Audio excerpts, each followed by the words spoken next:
මේ වෙන විට සමගි ජන බලවේගයේ කුත්‍යාධිකාරී මණ්ඩලය ඉල්ලනවා අපේ තමයි නායකයා අපිට නායකත්වය දෙන්න කියලා. එක්සත් ජාතික පක්ෂයට මොකද වෙන්නේ?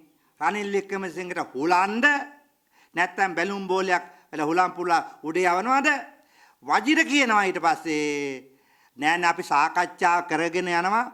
තාම මේ සාකච්ඡා පවත්මින් යනවා.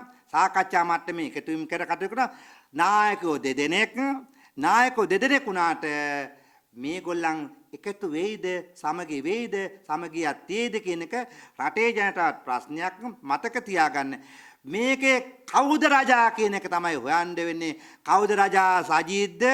එහෙම නැත්නම් රනිල්ද? දිනේ ලංකා ශ්‍රී ලංකා බිමල් රත්නායක මහත්තයා. බිමල් රත්නායක මහත්මයාගෙන් බිමල්ගෙන් ඇයි මේ වරාය ගැලෙව්වේ? මේ බිමල්ගෙන් මේ වරාය ගැලෙව්වේ ඇයි? කන්ටේනර් 323 බිමල්ගේ නියෝගයෙන් ආවා කියලාද? බිමල් නෙමෙයිනේ රේගුවේ අධිකාරී, රේගුව අධ්‍යක්ෂක ජෙනරාල් මුදල් අමාත්‍යාංශයේ නෙමෙයිනේ මේ බිමල් හිටියේ. මෙතනත් ගැටලුවක් තිනවා. බිමල් රත්නායකට ගැහුවා ගැටයක් උබයින් වියන් ඊළඟ කන්ටේනර් සිද්ධිය ඔබට එනවා. ඒ නිසා බිමල් කරුණාකරලා අයින් යන්. හැබැයි බිමල් කන්ටේනර් යවුවේ නැහැ.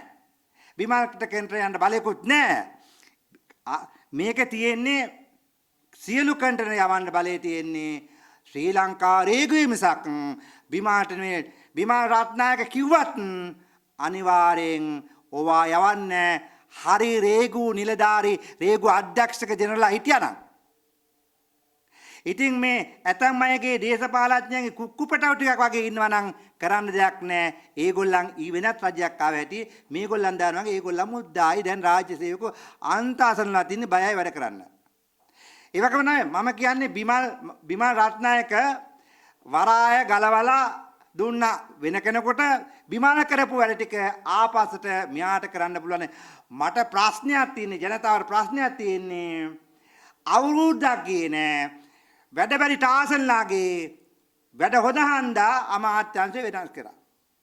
එකක් කියන්න බලන්න. වර්තමාන රජයේ කරපු එක වැඩක් හරියාකාරව කියන්නේ එකක් හරියට කළා නෑ. අඩු ගානේ වැසිකිළියක්වත් හරියට හදලා දීලා නෑ ජනතාවට. වැසිකිළියක්වත් හරියට හදලා දීපු නැති රජය වසරක් එන්න කලින් කැබිනට්ටුවක් වෙනස් කරා, කට්ටියත් වෙනස් කරා, ආය තරුණ නියෝජ්‍ය අමාත්‍යවරු ටිකුත් ආවා.